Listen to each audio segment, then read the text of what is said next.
Allora, cari membri, la mia presentazione è in italiano, come ho detto prima, perché la gente deve fare pratica. Cari membri, studenti ed amici della Dante Alighieri e dell'Associazione delle Donne Italo-Australiane, buonasera e benvenuti ad una presentazione da parte di Emma Barlow che ci spiegherà come insegnare a far conoscere ed amare Dante in Australia, cioè all'altro polo, nel 2021. Ma prima di tutto, per conto della Dante Alighieri Society di Sydney e dell'Associazione delle Donne Italo-Australiane, I would like to acknowledge the Gadigal people of the Eora Nation, the custodian of land, and recognize their continuing connection to the land, water, and culture. We pay our respect to their elders, past, present, and emerging. Dopo 700 anni dalla sua morte, le opere di Dante Alighieri sono sempre attuali, molto attuali, e fanno regolarmente parte del curriculum degli studi classici, non solo in Italia, ma in tutto il mondo. Ma l'insegnamento delle opere di Dante Alighieri nel contesto universitario australiano al giorno d'oggi richiede una introduzione degli studenti al mondo letterario in generale e più precisamente al mondo letterario medievale. La lingua italiana in Australia viene spesso imparata al di fuori degli studi letterari, quindi gli studenti spesso non portano in classe con sé una grande cultura letteraria, cosa che rende difficile farli appassionare ai lavori del sommo poeta. Questo può essere difficile non solo per gli studenti australiani, vi assicuro che può esserlo anche per quelli italiani in Italia. In questa presentazione Emma discuterà alcune strategie didattiche utilizzate con successo nei corsi di lingua italiana avanzati in una università australiana. Strategie che hanno consentito agli studenti di riconoscere la presenza di Dante e del suo capolavoro, la Divina Commedia in particolare, nel mondo della cultura australiana, italiana e mondiale e contemporaneamente di apprezzare la strettissima connessione tra la storia della lingua e della cultura italiana contemporanea e la storia di Dante dal Medioevo ad oggi. Emma Louise Barlow ha conseguito un BA Langs Honours e un PhD in Italian Studies all'Università di Sydney. Emma ha anche un MS in Modern Languages, Medieval and Early Modern Italian dalla Università di Oxford. I suoi interessi nella ricerca sono nella letteratura italiana medievale e post-medievale, nella poesia lirica, nella storia delle emozioni e dello sviluppo intellettuale, nella paleogeografia e nello studio dei manoscritti, nelle scienze umanistiche del mondo digitale e nei modi di insegnamento. Direi che solo questo basta a conferire ad Emma l'autorità di parlarci stasera. È tutto da me. E passo quindi la parola ad Emma. Grazie mille. Grazie mille per questa bellissima presentazione, Fabio. Aspettate un attimino mentre condivido lo schermo. E ci siamo, si vede? Sì. Bene, ok, grazie. So I would in turn like to begin my talk by acknowledging the Gwegal people of the Darawal Nation as the traditional custodians of knowledge for the Sutherland Shire in Sydney, which is where I'm doing this talk from, and I would like to pay my respects to elders past, present and emerging. I would like to thank Fabio Carosone and the other members of the Dante Alighieri Society of Sydney for inviting me to give this talk today to cap off the Settimana della Lingua Italiana nel Mondo, whose theme this year is Dante l'Italiano, given that 2021, obviously, as we all know, constitutes the 700th anniversary of the death of Dante Alighieri, and which has proved a very exciting week and indeed year of cultural initiatives and events. When I was asked to do this talk, I initially thought back to another Dante 700 talk that I gave in August of this year at the University of Sydney, wherein I discussed the way in which I first came to read and understand Dante. Vras Karalis, Professor of Modern Greek at the University of Sydney, had given a talk earlier in the same lecture series, in which he discussed his first encounter with Dante and the central role that Dante had played in his intellectual trajectory, given that he studied Dante's works alongside the Greek and Latin classics. It struck me, as I listened to Russ's talk, that Dante was always a part of his intellectual horizon. I, on the other hand, have had quite a different experience. My intellectual horizon, such as it is, did not include Dante until I encountered him in Professor Giuseppe Ledda's course on Letteratura e Critica Dantesca when I was on exchange in Bologna in 2011, which is quite a long time ago now. While Dante takes up a great deal of space, obviously, in my academic world now, he does not necessarily fit easily into the academic trajectory of my adolescence, in which the modern Australian, English, American literary traditions played the major roles. In trying to understand how Dante fits into my world then, I find myself a lot of the time gravitating towards the places in which Dante jumps out at me in my everyday life. And in my case, that is usually the novels that I escape into when the last word of the paper is written, and the shows that I binge when the week's teaching is done, and the other productions of the Anglophone world of popular culture that surround me in my everyday life, hence the subject of today's talk. So this semester, in my role as lecturer in Italian and Italophone studies at the University of Technology, Sydney, filling in for my wonderful colleague and friend, Dr. Alice Loda, who is currently on parental leave, I've been fortunate enough to teach an advanced content-based subject, an Italian language course on Italian popular culture.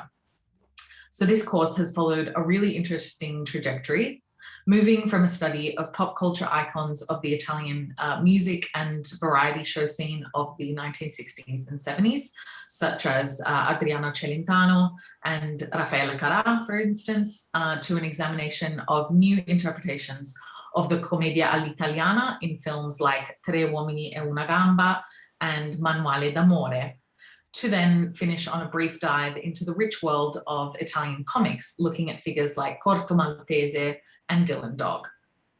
To start the semester, however, I began with a special seminar on Dante come icona della cultura popolare nazionale e transnazionale, in order to introduce students to Dante and his legacy in the modern world, and as a tool to help students enter the study of popular culture more generally.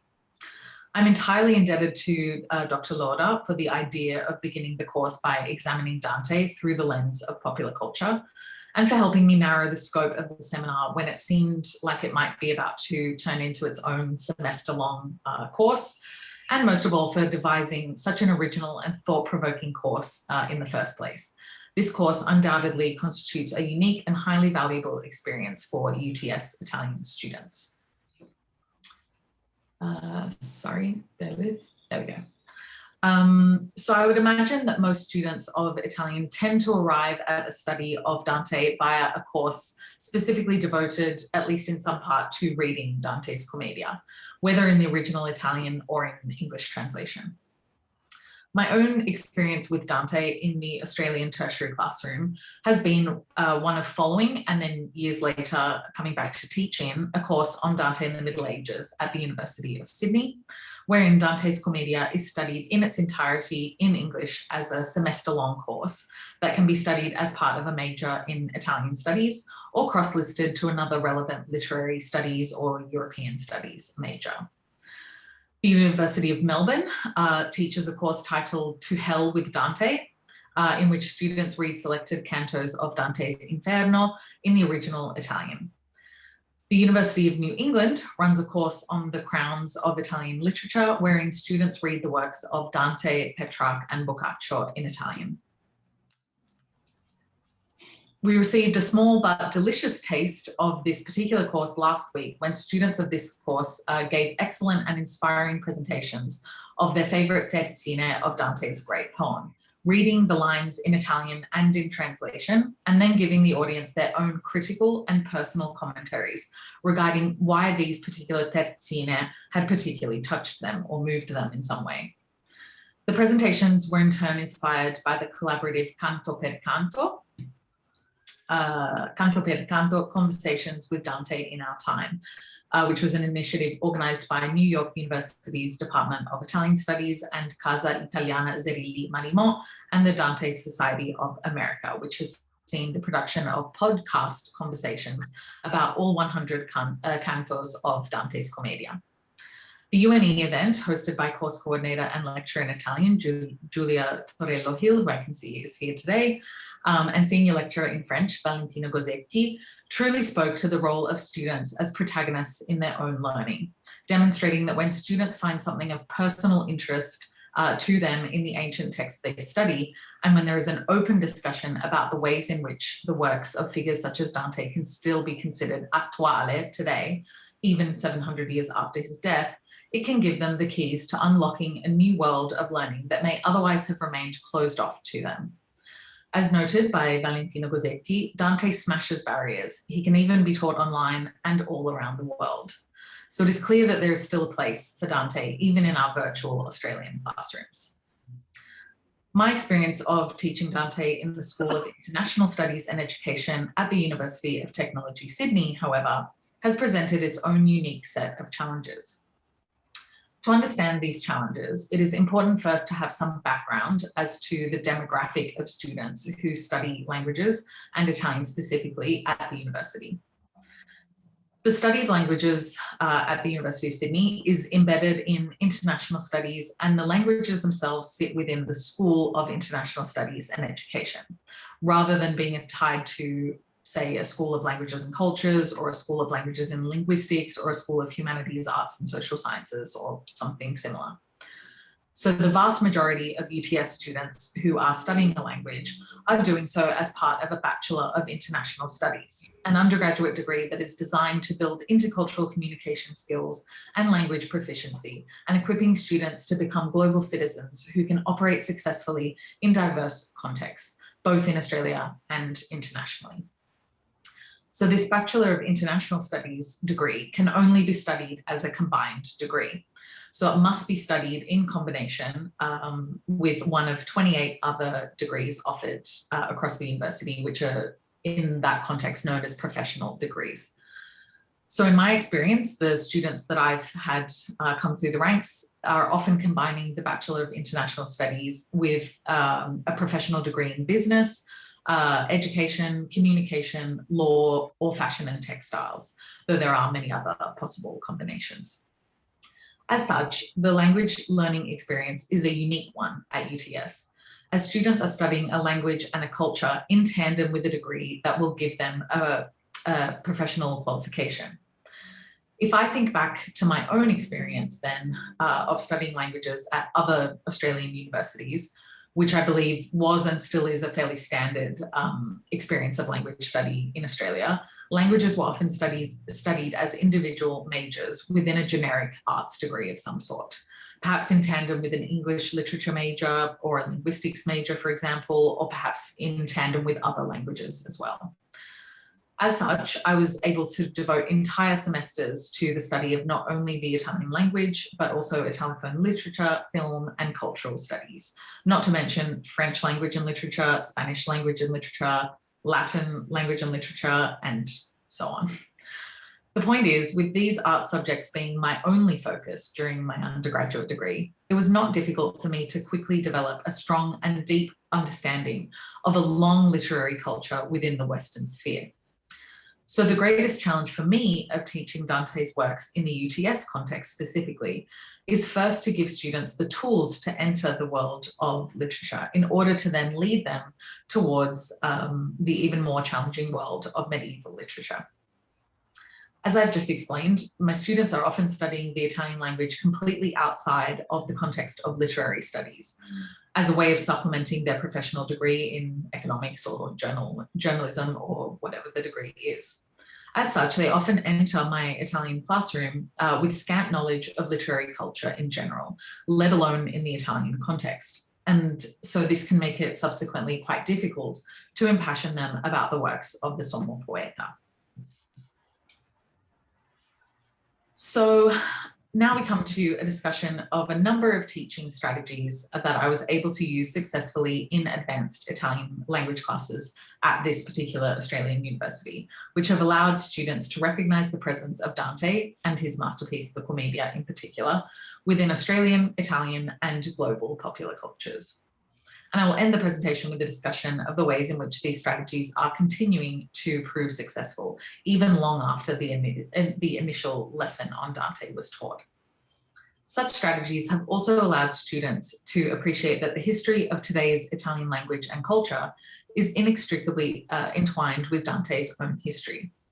In this way, the relevance of the universal themes discussed by Dante becomes clear to students, and the poet and his works, so far removed historically and geographically from the lived experiences of these students, becomes more approachable.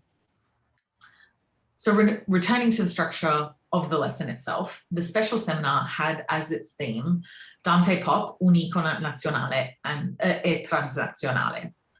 The rationale behind Dr. Loda's vision for this lesson and my implementation of the lesson plan was that, as was discussed in the UNE event mentioned previously, if students are able to find ways of accessing Dante and Dante's works that are already familiar to them and that already form part of their everyday lives, they're much more likely to be able to then engage directly with the text and with the figure and to understand and appreciate his legacy.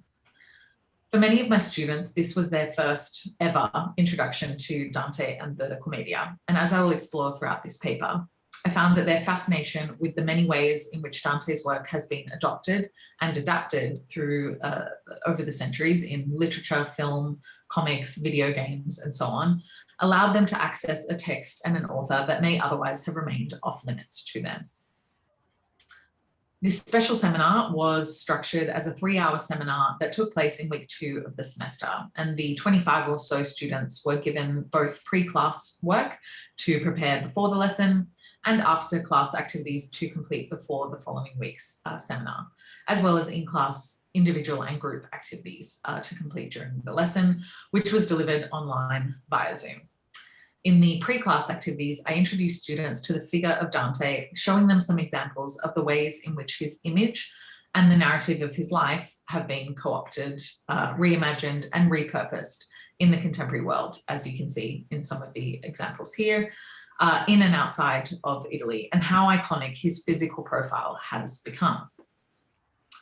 I then left students to read through some slides that I had prepared that would furnish them with some background information about Dante, his life, his works, and the Commedia specifically. That included a brief analysis of the opening lines of Inferno Canto 1 and the 3 amours of Canto 5, introducing them also to the famous Benigni reading of that canto, in order to bring them to an idea of how Dante's poetry can actually sound. Given that the lesson would be taught entirely in Italian and that I knew that the students would find the language of Dante's works and of the readings to be particularly challenging, I gave them some of this background information in English instead of Italian, in the hopes of both encouraging them to ease into their first encounter with Dante and also ensuring that they actually engaged with the materials. So next, I introduced students to some of the ways in which Dante has entered the audiovisual pop culture sphere, particularly via online spaces. I showed them this GIF that someone has created of Dante using his bonnet as a face mask to fight COVID, which is an indicator of the ease with which new generations are able to both make light of disastrous situations and also bring new life to ancient figures.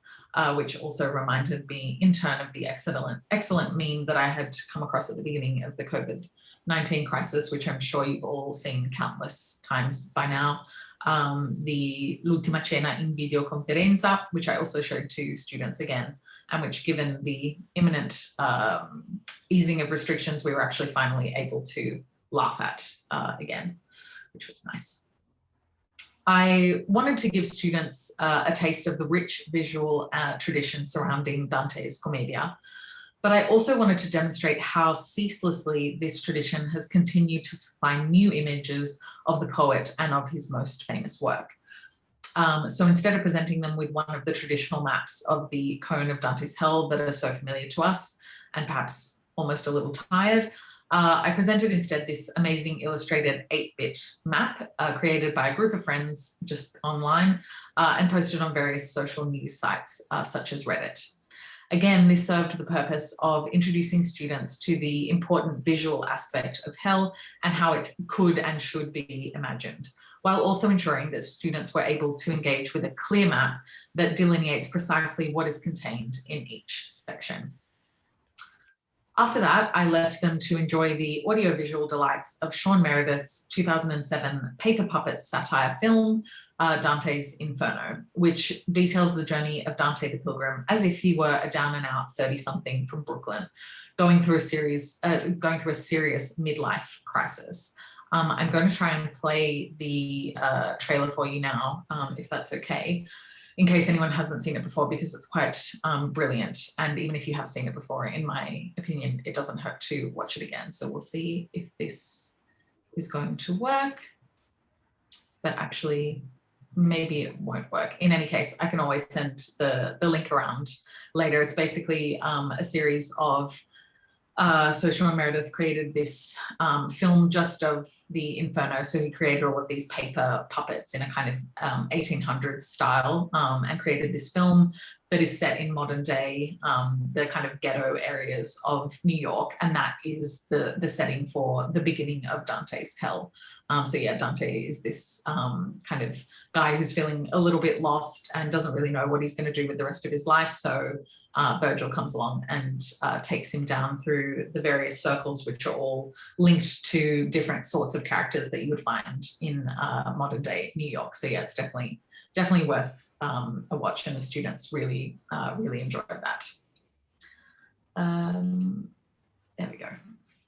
And finally, once they were at the point where they knew a little bit about the life and works of Dante, and having seen examples of his work and his image within its medieval Florentine context, as well as a contemporary global context as well, I gave students a writing task to complete before the lesson. So in this task, which they uploaded to Padlet, which you can see a screenshot of on this screen, by far and away one of the most useful tools that I have worked with during these admittedly difficult semesters of online teaching.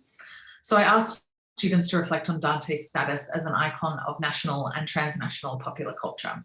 I asked them how and why they thought Dante's cultural heritage still survives and even thrives today, why he came to be an international icon of popular culture, whether or not these new interpretations of Dante and his works reflect their true essence, or whether they're more in the business of creating something new instead, whether the cultural heritage benefits or loses out because of this process, and why Dante still seems to be someone to whom people can relate today.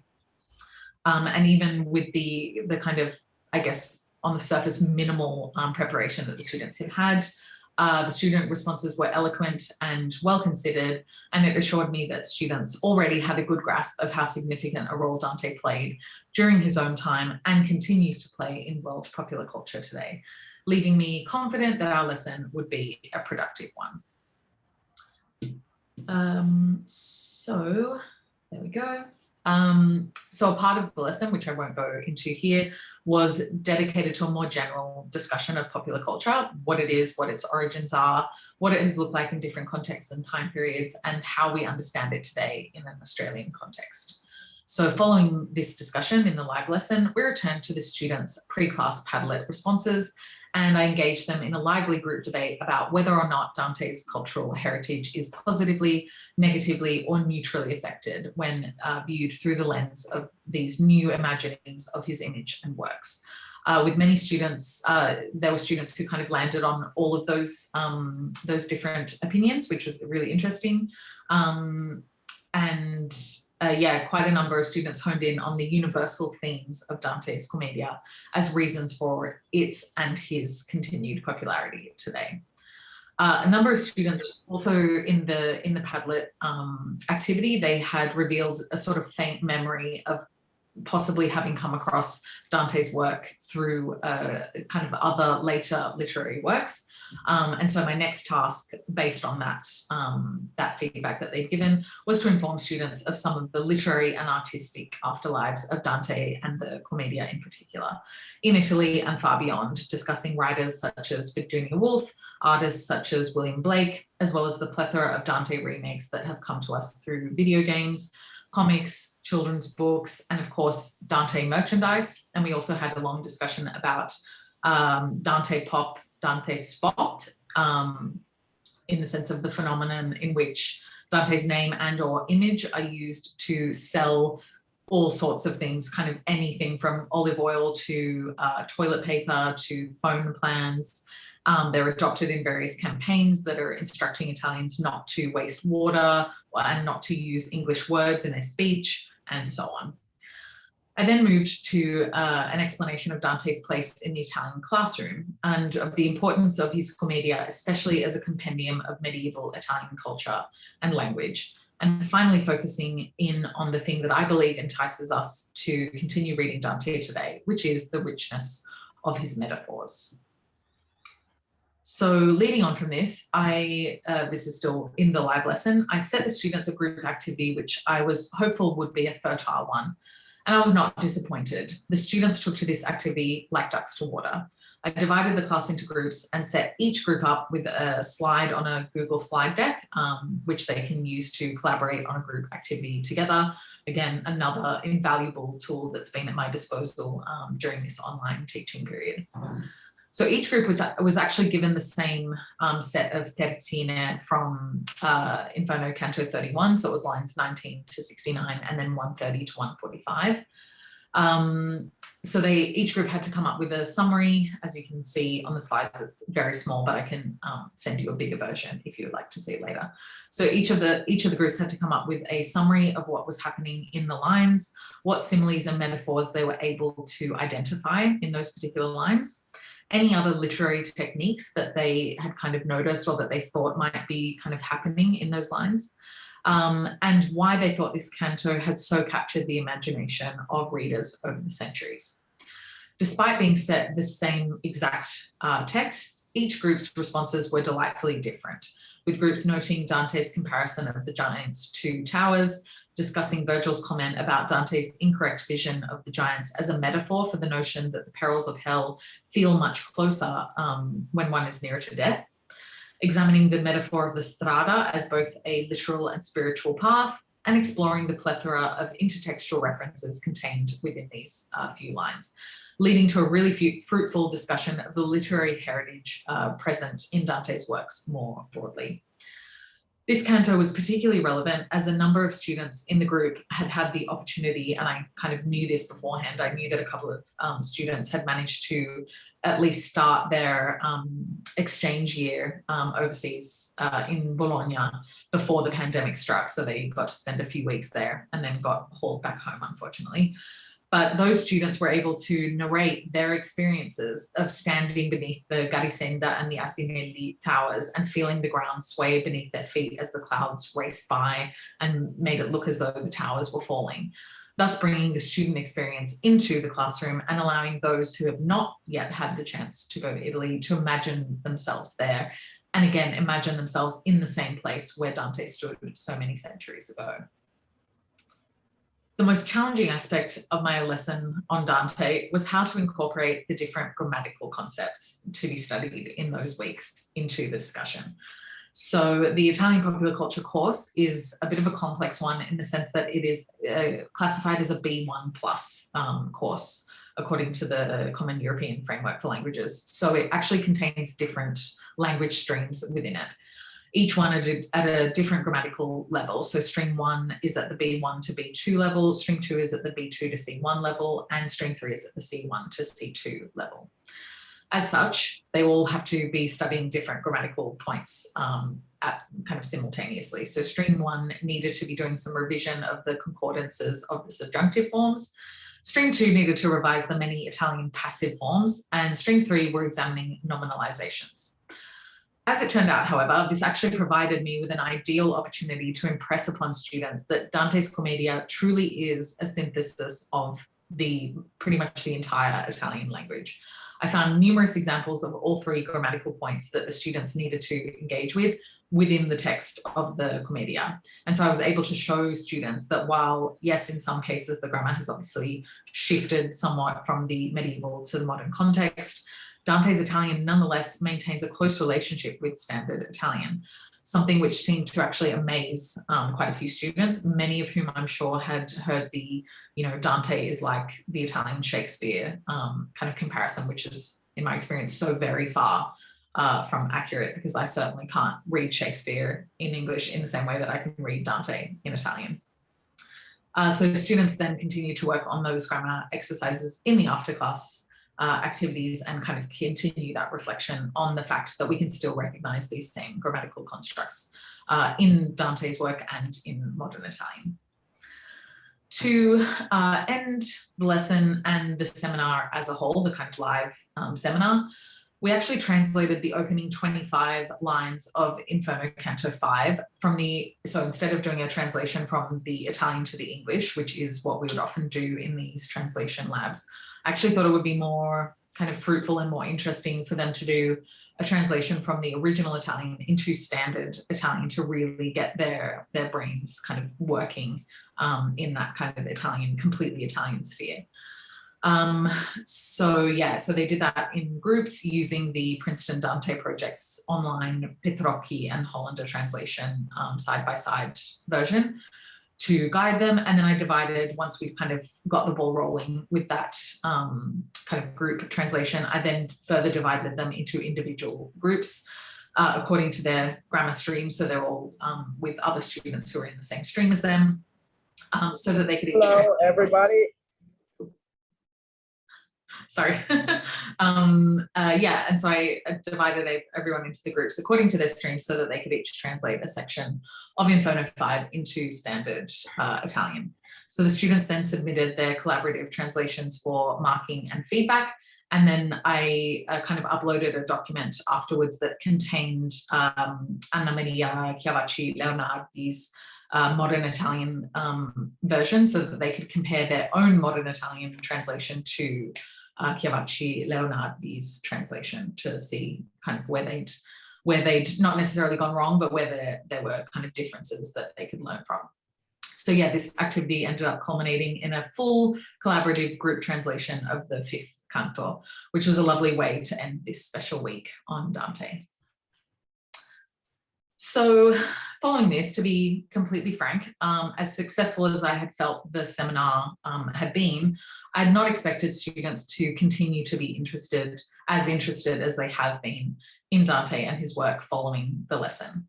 A number of students continued to refer to Dante and his works in the context of popular culture in our subsequent lessons, when we'd kind of moved on to the kind of music scene and other aspects of pop culture. They were still kind of referring back to that Dante lesson, which was terrific to hear, as it meant that something about Dante had kind of, brought out something for them, touched a nerve for them. There were also, as I'm sure you are all aware, a series of competitions and other events that were organized and hosted by the Istituto Italiano di Cultura and other organizations promoting Italian culture. So these included the Recitadante Competition, in which students had to record themselves reciting a few lines from Dante's great poem and end with an explanation of why they like Dante. And I'm very proud to say that I had a number of students enter this competition from UTS, and I'm really looking forward to seeing all of the student videos that will soon, I imagine, be shared on social media. I also had a high number of students participate in the Premio Italia essay prize, and was incredibly proud of the insightful and personal reflections that they included in their submissions about their experiences of being introduced to Dante this year. Finally, some students from this course that I've been talking about are submitting to another competition organised by the Istituto, which requires them to submit a work that combines their potential, I hope, artistic abilities with their knowledge of Dante's cultural heritage.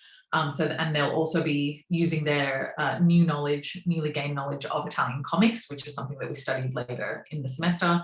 So they're going to be creating a comic strip that shows Dante reflecting on the ways that his image and works are being experienced in the world today. And I honestly can't wait to see what they come up with for that one. And then what I've got on the slide here actually relates to the fact that one of the students from this particular group has even taken their newfound knowledge of and interest in Dante into their broader studies, embarking on a capstone project, which is kind of a project that some students need to kind of do at the very end of their degree to complete and be able to graduate. So for this capstone project, they are exploring public reactions to the Magnum advertising campaign that came out earlier in the year that focused on a series of 3 limited edition ice creams inspired by the 3 canticles of Dante's Commedia, which was quite a controversial campaign. And therefore, this student is actually incorporating their expertise in both Dante and business via their professional degree, which is really something that I'm very kind of happy to hear that student has been able to kind of merge their study of Dante with the skills that they're gaining in this other degree. So until now, this paper has dealt almost entirely with the teaching strategies that I found useful in this specific and necessarily constricted teaching context. However, when I look at my experiences of teaching Dante across a number of different institutions, and when I examine how Dante's works are taught in a more general sense, in Australian context and broader Anglophone context as well, there are a number of general questions that come to my mind. These days, as we know, it seems to be becoming more and more of a luxury and a privilege to be able to teach an entire course dedicated to one author, with survey courses of wider literary periods often being favoured. Thinking back to my experience as a student in my undergraduate and master's degrees in Australia and in the UK, in which I studied almost every Italian subject that was available to me, I'm no longer certain that this kind of move away from those really specific courses is necessarily a bad thing. I, for one, came away from my studies with a almost bizarrely detailed knowledge of the Italian city of Florence in the 1300s and then in the 1500s through my very narrow studies of medieval and early modern Italian literature, and a much more general knowledge then of some of the cultural, political and literary context of modern Italy since unification. The further I've delved now into my teaching career, however, the more I am aware of the gaping holes in my knowledge of Italian language, literature and culture during the other periods that did not appear on syllabi. It's perhaps worth dwelling on whether or not this is how students should experience the cultural history of the language that they're studying in these sort of really selective moments that the institution has deemed important for students to learn about. This is not to say though, this is not to say that courses with a narrow focus on one or several authors or one distinct time period are inherently problematic or not useful. So obviously some of my best learning experiences have happened in those sorts of courses. It is worth noting, I think, however, that said courses might not prove so problematic if they are and if they were perhaps situated within a global context or given some sort of framework beyond one in which the text or texts and time period or time periods that produce them are inherently significant in set. However, the prevailing attitude often seems to be that any knowledge gained about the European literary tradition, particularly in a country such as Australia, where this tradition is significantly understudied, is a positive, and that giving additional context or attempting to demonstrate the relevance of studying such distant texts and time periods, again, beyond a sort of inherent significance, would merely make an already complex subject more complicated and more difficult to penetrate. This, in a way, reductive attitude leaves little space for considering the desires of our students when they are approaching such subjects, which, as I've discussed previously in the paper, is paramount to, in my opinion, to creating a productive learning experience for them.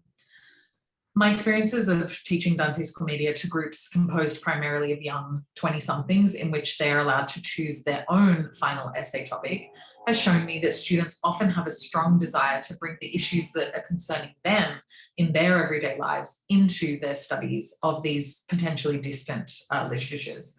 I've read essays on queer representation in Inferno 15, on the lack of female voices in the Commedia.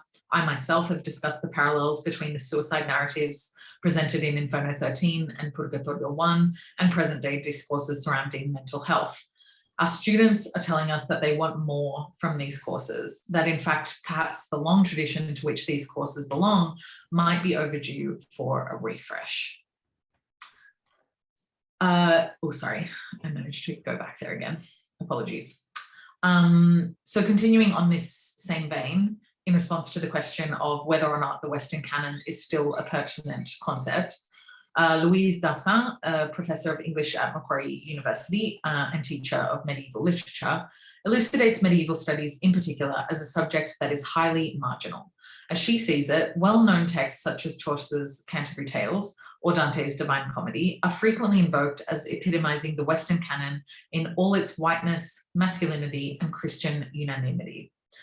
While the period on the whole is often seen as extra-canonical, predating Shakespeare and post-dating timeless classical texts. Dassin notes that subject coordinators often do fall back on setting the canonical texts that are almost unanimously produced by white Christian males of high status, because if they do not, they are faced with the Plato to NATO dilemma, compelled instead to represent centuries of literary endeavor in just 12 weeks to a student cohort of diverse ethnicities, religions, genders, and sexualities. Fortunately, this compulsion has led many Australian literary scholars to turn to comparative approaches, analysing canonical texts alongside texts by so-called minor authors, and in light of the global rather than Eurocentric medieval context, as well as by introducing students to the cultural assumptions and blind spots, so things like misogyny, homophobia, anti-Semitism, ableism, and so on, that underpin many of these texts. And also by encouraging students to think about in particular, because I think this is something that isn't often discussed, encouraging students to think about the 18th and 19th century ideologies and processes that actually often led to these texts being canonized in the first place. So this is perhaps the direction in which we would hope for medieval studies teaching to travel in the future, away from a kind of, blinkered focus on the Christian white male-dominated canon and the Western cultural competencies it prescribes, and instead towards an inclusive and representative classroom that embraces pedagogies and texts which reflect the diversity that students today both experience and crave. And then the final and perhaps most pressing problem that I've encountered in my own Australian classroom is the glacial pace at which tertiary institutions are adapting to the changing face of the Australian student populace. The struggles that a vast majority of Australian universities faced when COVID struck and international student numbers suddenly dwindled are certainly no secret. And these recent demographic changes are important to keep in mind as the world slowly starts to come back to a new version of normal and move towards a post-COVID world. However, Tegan Bennett-Daylight, in a 2017 Guardian article about how to reclaim literature within the Australian university sector, also notes that there's a whole new cohort of young people attending university, which is something that's not discussed as much in this kind of discourse. So people who might not have gone to uni 30 or 40 years ago, which is a result of the Australian economy transforming itself from blue to white collar over recent decades, leading to the new necessity for an education that relies on the written word. There's no doubt that the face of the student population is very different today to what it was even 10 years ago when I was doing the end of my undergrad degree. So yeah, I think that classrooms and the Dante classroom in particular must change to accommodate this change in turn. The notion that students must enter the classroom armed with this kind of presumed solid background knowledge of Western culture, including its political, religious, and literary history, is simply no longer feasible, as it may have been in the past, but it's not feasible anymore. Indeed, even with students educated entirely in Australia, this is rare to find. And so taking into account these recent changes in student demographics, a new approach is necessary if we are to ensure that students are able to engage with Dante's complex medieval Florentine world and with the classical literary tradition and the biblical tradition that Dante draws on so heavily in his poem. Instead of privileging the study of the text and leaving it to students to sort of fill in many of those cultural blanks themselves, it is perhaps worth considering privileging instead the laying of the groundwork for a deeper understanding of Dante's cultural context and the Western cultural tradition more generally at the beginning of such a course, and in turn viewing students' lack of familiarity with these traditions not as a handicap, but as an opportunity instead to broaden the scope of the course and to set Dante solidly within his context. While this may initially appear to take time away from the study of Dante's texts, I think the benefits it may bring to students struggling with the concepts that he draws on and the ways in which it may aid them in gaining a richer experience and understanding of the text must surely outweigh this disadvantage. So these days, whenever I'm ending or trying to end a talk about Dante, I almost inevitably find myself turning to the words of the esteemed Dante scholars who have guided me on my own journey through Dante's works, in the hopes that they might have some insight to provide that will aid me in neatly summing the ideas and the emotions of the paper. Here I rely on, again, Anna Maria Chiavacci Leonardi to close this discussion on teaching Dante in Australia in the 21st century, much more eloquently than I could hope to myself. She wrote these words at the end of the 20th century in her introduction to the then new Zanichelli edition of the Commedia. But there is no doubt that these words are still relevant to both students and teachers of Dante today.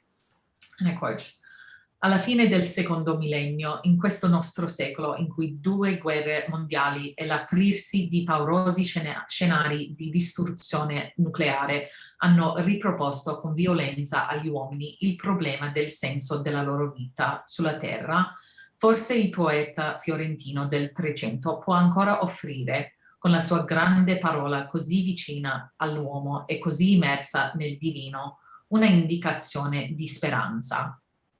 Teaching Dante to my advanced students of Italian ABTS this semester has left me with a tremendous sense of optimism and renewed faith in the potential of fresh pedagogical strategies to bring new eyes to an old poem, and in the ability of literature to shape and positively impact the lives of those who interact with it. And perhaps this is exactly what Chiavacci Leonardi meant. Thank you.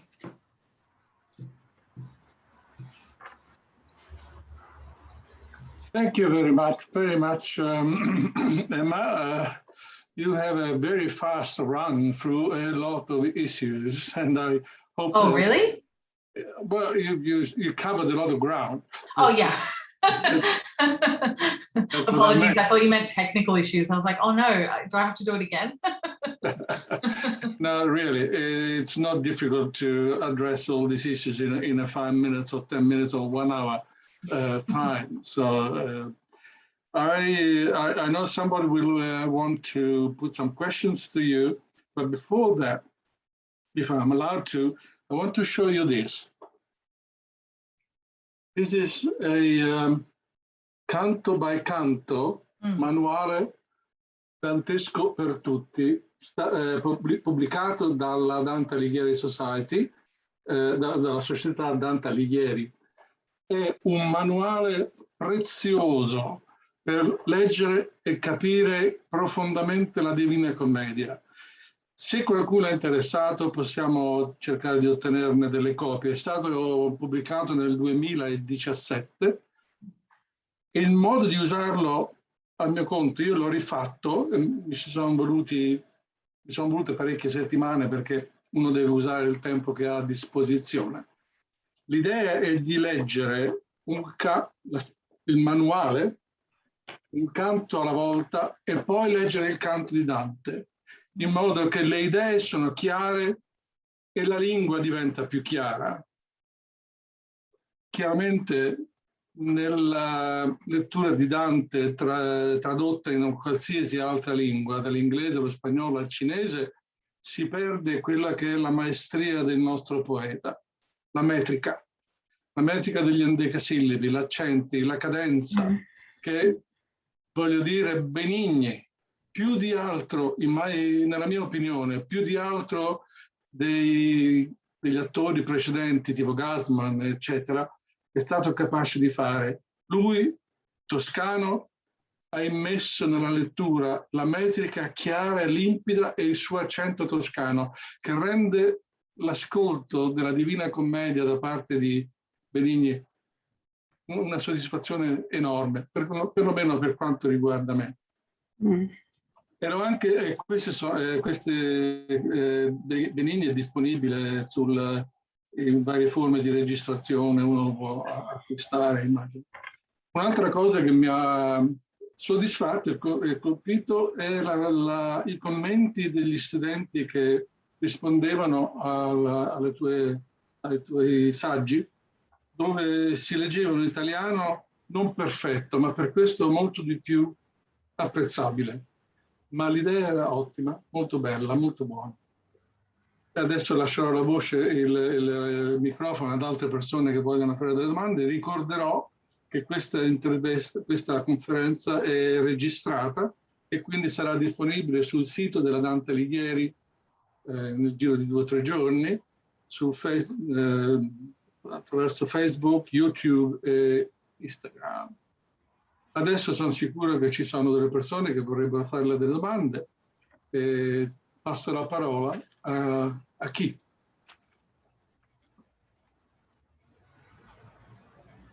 Io ho una domanda per Emma. Sì, prego. Vado io? Vai. Emma, grazie per la presentazione che è stata molto interessante, soprattutto corredata di slide con estratti delle lezioni molto interessanti. Io sono una insegnante molto, dovrei dire ero perché ormai è un po' che non ne insegno, comunque molto appassionata dalla dinamica che si instaura nella classe quando si insegna una particolare materia. Ascoltando la tua presentazione mi sono immaginata, forse sbagliando, che ci siano stati dei momenti complessi nel riuscire a trasferire nello spazio di un'ora di insegnamento un tema così complesso e anche così trasformato da il Dante del 300 nella cultura contemporanea. Qual è stato dal tuo punto di vista di insegnante l'aspetto più complesso che hai dovuto gestire in aula? Grazie mille per questa domanda, non sono sicura che le posso rispondere in italiano, quindi benissimo. I'll go in English because even though it doesn't make that much sense really, because I did actually teach these lessons in Italian, although they feel like years ago now, even though it was only the beginning of the semester. But yeah, I suppose the thing that I wonder, I suppose, is whether the students have come away necessarily with a deep understanding of Dante's medieval context in all of its complexities, because you're completely right. I don't think I think that is probably something that it took me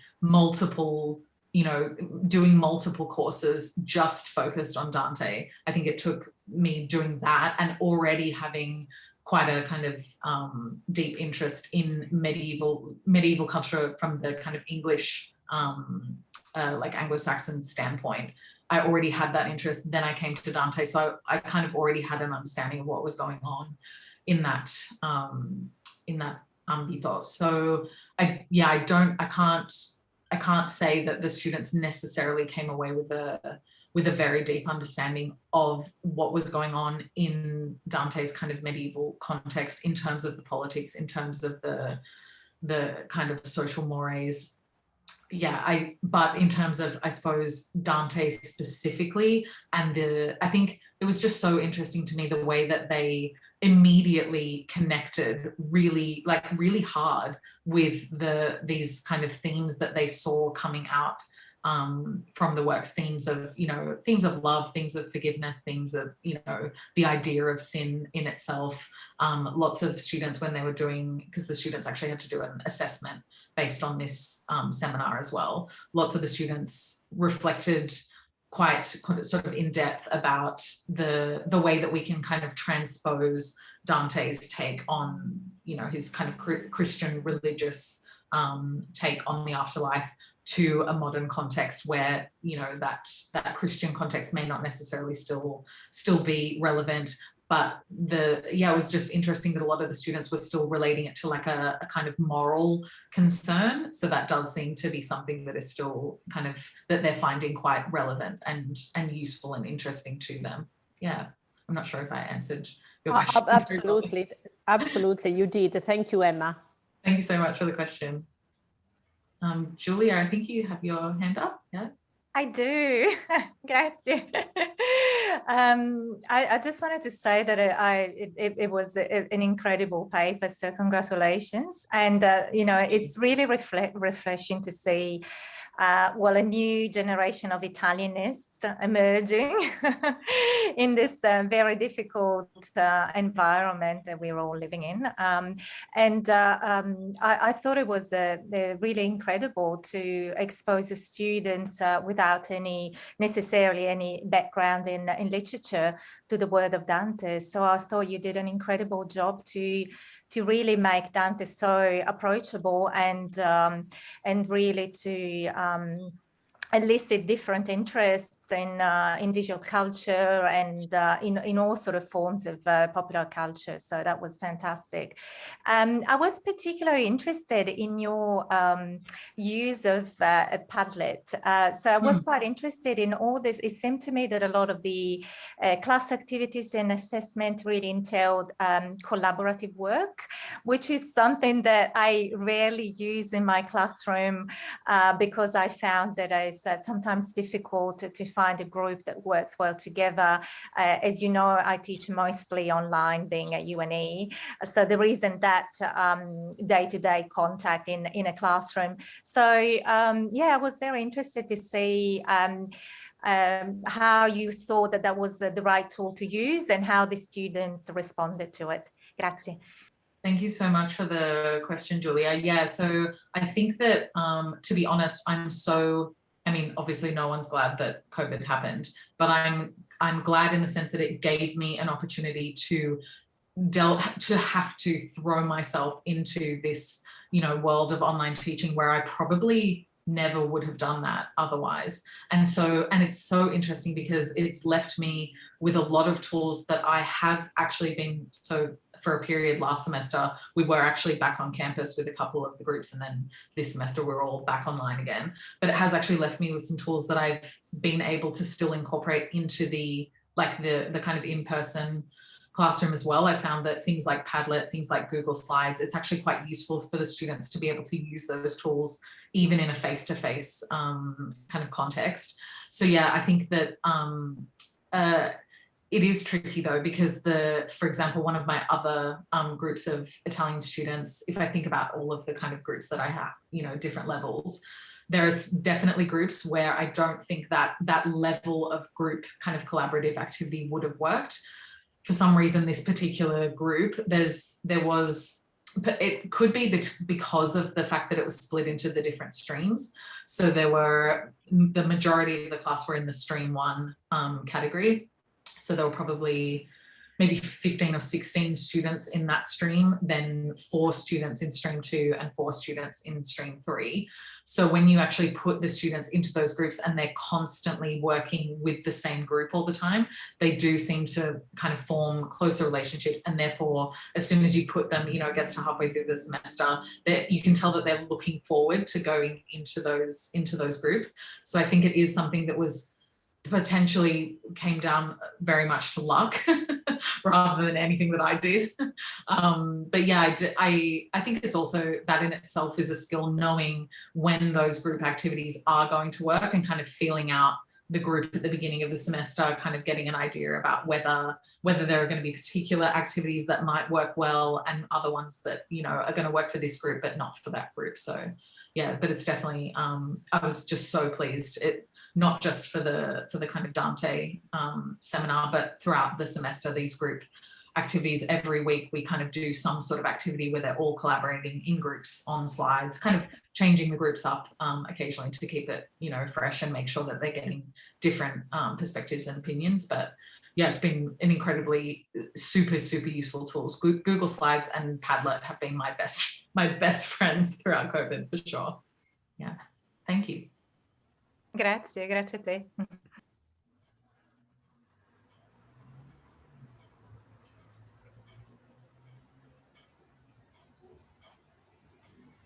Se c'è ancora tempo vorrei fare una domanda. Allora, anzitutto ho apprezzato veramente tantissimo questa tecnica educativa, nel senso che tecnica didattica, nel senso che l'ho paragonata, diciamo, a come avevo studiato io la Divina Commedia nelle superiori. Mi ricordo che c'era il testo dove, diciamo, nella parte superiore le terzine occupavano uno spazio molto piccolo e poi c'erano dei commenti che erano molto più lunghi delle terzine. Insomma, allora non esistevano ancora gli ipertesti e tutto quello che è venuto dopo, e quindi si faceva quello che si poteva. Ho apprezzato particolarmente il fatto che hai usato il fatto che Dante, come dicevi te, è un'icona della cultura popolare per rendere molto più accattivanti e attuali le lezioni. E la mia domanda era, quando ho visto questa... Però ho avuto 9.5 nel mio caso di sorpresa maths. Ammazza! Francesca, forse se ti puoi mettere in mute. Scusa. Niente. No, vengo velocemente alla domanda. Insomma, quando ho visto queste nuove tecniche didattiche ho pensato dentro di me che probabilmente sono sicuramente di stampo più, lasciami dire, anglosassone, statunitense. Ti risulta che esperienze simili a questa ci siano state anche però in Italia, oppure pensi che una cosa del genere finisca magari per essere considerata un po' una profanazione, perché poi, come hai sottolineato, anche certe campagne di marketing dei gelati sono state accolte con polemica, perché lo so bene, in Italia Dante è considerato una specie di oggetto sacro su cui si può fare degli studi, ma devono essere molto seri, molto seriosi, eccetera, eccetera. Oppure pensi o sai che anche in Italia ci sono esperimenti come questo che secondo me sarebbero molto molto positivi. Grazie per la domanda. So the interesting thing is that a lot of these techniques and ideas have certainly come initially from Dr. Alice Loda. Now, whether that is from her own experience of the kind of university sphere in Italy, I don't think that that is the case. I think that that is mostly Alice doing her own research and really having like a finger on the pulse of what is going on in the kind of new pedagogical spheres worldwide. So I think that it's much more of a kind of probably, yeah, like Anglophone contexts. And potentially, I feel like these technologies, they used quite a bit in Australia, but I do think that they used more so in the States. And I think a lot of the technologies are also created in the States as well. So I think that it is probably a more kind of, yeah, Anglophone way of doing things. And I think that that is potentially, yeah, one of the beauties of doing things this way is that you are kind of bringing different cultures together and bringing different methods of doing things. You know, if you take a method of doing things from one kind of tradition and you take the text itself from a different tradition, I think all of those things lead to kind of greater potential and greater possibilities for kind of more fruitful results. I also, yeah, that's something that I hadn't actually really thought about until now, but when I went on exchange to Bologna and I came across, I signed myself up for a Dante course because I just had a feeling it was something that I might be interested in. Little did I know. But yeah, I signed up to this Dante course with Professor Giuseppe Leda. And it's really interesting because obviously I came away from that course feeling like I'd I suppose in my mind, it was I'd had the traditional experience of learning, learning about the Commedia in an Italian university setting. And then it was only kind of as the years went by and I started to be more involved with Professor Ledda I went and did some conferences at the University of Bologna that he organized, and I actually realized that he's quite the maverick in the field of Dante studies. He is one of those people who is kind of pushing new ways of teaching, new ways of thinking about Dante, new ways of introducing Dante to not only Italian students, but exchange students from all over the world, and making it a much more accessible experience than it would have been otherwise. He was doing things like bringing in, guest lecturers. I actually had a guest lecture with Zig Baranski without having any idea who Zig Baranski was, which, in hindsight is really disappointing because he's like one of my heroes now. I had no idea who he was at the time. But yeah, he, I think for sure, without me necessarily having taken much stock of it, I think he set me on quite a, not necessarily a traditional path, I suppose, towards how we interact with Dante. And I think that's necessary when you're teaching it so far out of its kind of original context. You have to be creative about how you go about bringing the students to it and getting them engaged. Thanks for the question. Thank you.